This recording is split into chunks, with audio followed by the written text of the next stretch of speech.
माझ्या वक्तव्याच्या बाबतीमध्ये मी हा अगोदरच खुलासा केलेला आहे.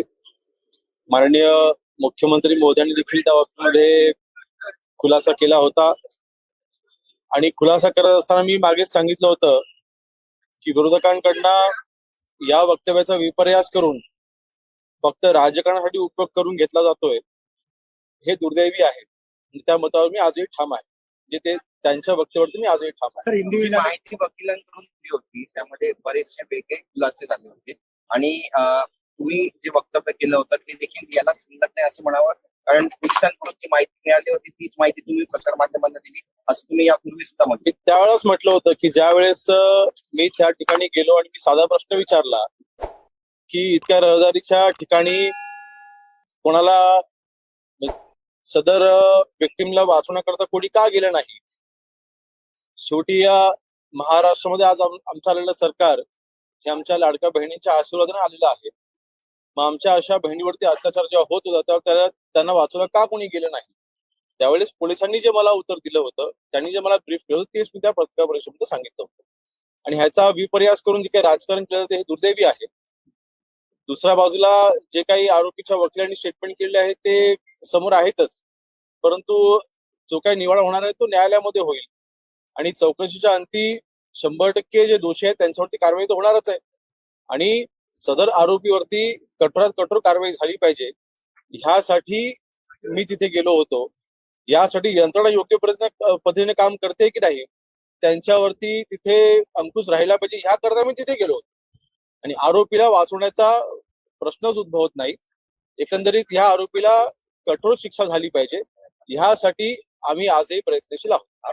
बलात्कार प्रकरणाचे जो आरोपी हा पोलिसांच्या वेशभूषेमध्ये, कंडक्टरच्या वेशभूषेमध्ये मुलींना फसवत होता, त्याचे फोटो देखील आले.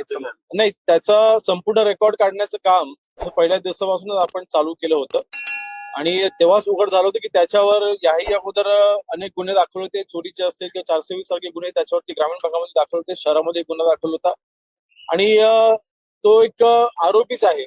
अशा पद्धतीच्या आरोपामध्ये तो पहिल्यांदा आहे, परंतु एक गुन्हेगार प्रवृत्तीची ती व्यक्ती आहे आणि अशा व्यक्तीला वाचवण्याचा प्रश्नच उद्भवत नाही. त्या व्यक्तीवरती कठोर कारवाई झाली पाहिजे. अशा बाबतीत यंत्रणा या गृह विभागाकडून तिथे उचलल्या जातील. बीड मध्ये अनेक व्हिडिओ आता समोर येतात. एका पाठोपाठ बातमी करण्यानंतर आणखीन काही गुंड जे आहेत ते समोर. सतीश भोसले या गुंडाचा व्हिडिओ व्हायरल झालेला आहे. एकाला अमानुष मारहाण जी आहे त्या व्यक्तीने केलेली आहे. सतीश, मी पुन्हा एकदा मी सांगेन, आपल्या पुरोगामी महाराष्ट्रामध्ये अशा पद्धतीच्या गुंडांना अजिबात स्थान नाही. अशा गुंडांना जेरबंद केलं जाईल, अशा गुंडांवरती कठोर कारवाई केली जाईल. अशा गुंडांना बाहेर फिरण्याच्या बाबतीमध्ये त्यांच्यावरती अंकुश ठेवण्यासाठी कायद्याचा वापर करून त्यांना जेरबंद केले जाईल किंवा त्यांच्यावरती कठोर कारवाई केली जाईल. या महाराष्ट्रामध्ये हा संतांचा महाराष्ट्र आहे, हा पुरोगामी महाराष्ट्र आहे. छत्रपती शिवाजी महाराजांनी स्वराज्य स्थापन केलेला हा महाराष्ट्र आहे. या महाराष्ट्रामध्ये अशा कृती ह्या सहन केल्या जाणार नाही. सतीश भोसले हा आरोपी सोशल मीडियाचा वापर करत होता दहशत माजवण्यासाठी. पोलीस मात्र कुठली कारवाई करतात? नाही, पोलीस 100% कारवाई करतील. सोशल मीडियाच्या प्रत्येक ऍक्टिव्हिटीवरती आमची नजर असते. सोशल मीडियाच्या प्रत्येक ऍक्टिव्हिटीवरती आमचा कारवाई करण्याकरता आमचे स्पेशल युनिट्स आहेत. त्या युनिटच्या माध्यमातून त्याच्यावरती कारवाई केली जाते.